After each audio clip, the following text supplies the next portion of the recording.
Hi, I'm Peyton Dennis, and this is my sleep and meditation video project. So, why meditation? So, I struggle a lot with stress, anxiety, and sleep deprivation, which affects all aspects of my life. And I was getting tired of letting it control me. As you know, sleep deprivation, it is linked to heightened anxiety and stress. It's all connected. So, theoretically, by implementing meditation, this should relax and help me decompress. So, therefore, I'll sleep better. I'm also planned to implement white noise, and I actually had some great results. But the plan was because obviously it's hard, I didn't really want to record myself meditating. So every Sunday, I journaled about the number of hours I meditated and how many days, the hours I slept, a ranking system of my mood, and then I had a little entry at the bottom to sort of explain that week. So this helps me to understand how everything is linked. So, for instance, if I'm having a bad week where my mood isn't good and I'm stressed, I may be like less likely to meditate, so my sleep could be off, and that's really important for this next slide.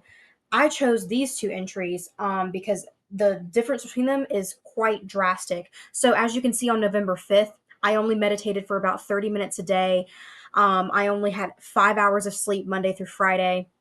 Monday through Friday is important to me because those are school nights, so that's why I wanted to like emphasize how many hours I slept on those days. I was in a bad mood. That week I had a lot going on with school. I was really deep in the depression, and I also didn't have a therapy appointment. So my sleep was taking a hit.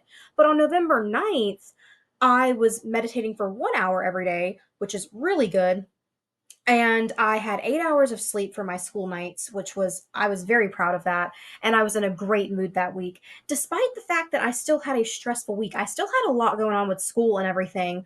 But because I was taking time to decompress and relax, I was sleeping better. And obviously, when I was sleeping better, I was just feeling better. Like I even got an A on my physics exam because I showed up feeling very refreshed. I didn't pull any all nighters because, to be honest, I really didn't need to because I was able to feel less stressed during the week. So I got a lot of my work done early.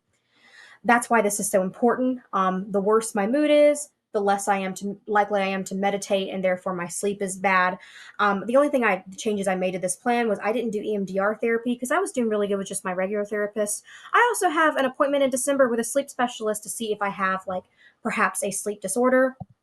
These are some good resources.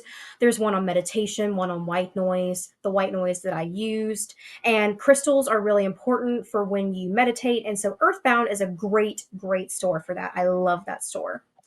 So I'm going to continue to meditate. I'm going to continue to use my white noise. I'm going to continue with therapy. And I have my appointment coming up with a sleep specialist. So maybe we'll see if I have sleep apnea or narcolepsy. But I learned a lot about myself through this project, and I will not be stopping this anytime soon.